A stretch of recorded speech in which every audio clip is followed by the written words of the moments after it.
Il y a la question de la dette et ce que j'ai indiqué, c'est la première chose, faire revenir sur la table de discussion tous les bailleurs de fonds institutionnels et mettre hors du Gabon tous ces fonds vautours qui ont été attirés par le pouvoir actuel parce qu'en réalité, il n'est pas assez transparent dans les finances publiques. C'est pour cela qu'il fait appel à des financements qui sont plutôt douteux. Il faut refaire venir sur la table de discussion les vrais bailleurs, les bailleurs institutionnels, regarder la question de la dette, quelle est la vraie dette, qu'est-ce que nous allons pouvoir payer. Et ensuite, tailler dans les dépenses de prestige pour se donner des marges de manœuvre et diversifier l'économie. Ce sera financé d'une part par les économies réalisées sur les dépenses publiques inutiles, les économies réalisées sur le fonctionnement de la présidence de la République qui coûte beaucoup d'argent à l'État et également sur la lutte contre la corruption parce que beaucoup d'argent disparaît dans la corruption. Et nous ferons en sorte que tous les contrats qui ont été négociés en marge de la loi gabonaise soient revus, soient remis à plat, soient annulés éventuellement. Et si jamais Oligui Nguema l'emporte au lendemain du premier tour de la présidentielle, le 12 avril prochain, vous reconnaîtrez sa victoire ?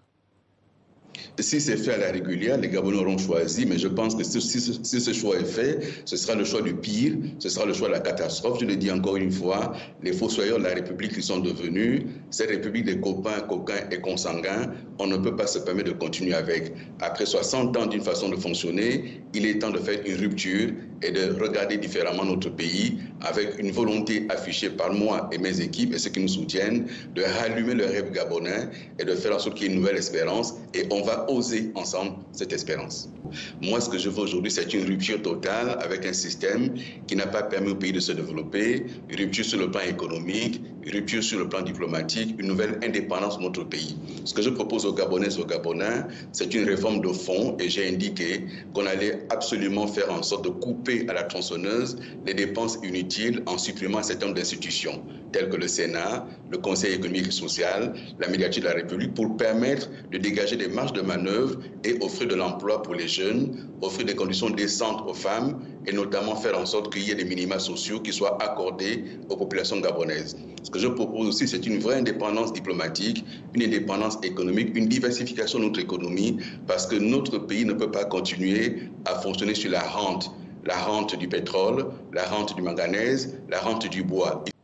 Si c'est fait à la régulière, les Gabonais auront choisi, mais je pense que si ce choix est fait, ce sera le choix du pire, ce sera le choix de la catastrophe. Je le dis encore une fois, les fossoyeurs de la République qui sont devenus, cette République des copains, coquins et consanguins, on ne peut pas se permettre de continuer avec. Après 60 ans d'une façon de fonctionner, il est temps de faire une rupture et de regarder différemment notre pays avec une volonté affichée par moi et mes équipes et ceux qui nous soutiennent de rallumer le rêve gabonais et de faire en sorte qu'il y ait une nouvelle espérance et on va oser ensemble cette espérance. Alain-Claude Billy-Binze, merci.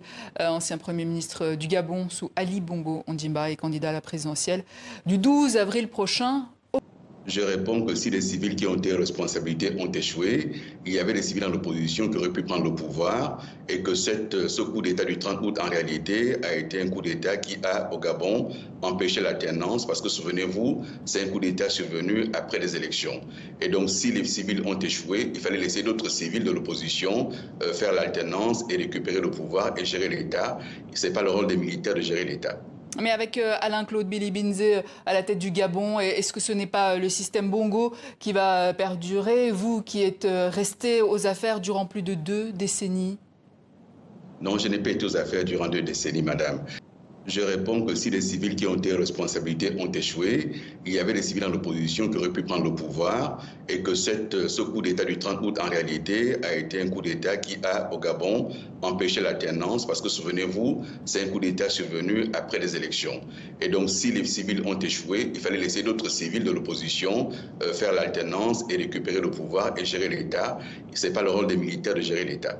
Mais avec Alain-Claude Billy-Binze à la tête du Gabon, est-ce que ce n'est pas le système Bongo qui va perdurer, vous qui êtes resté aux affaires durant plus de 2 décennies?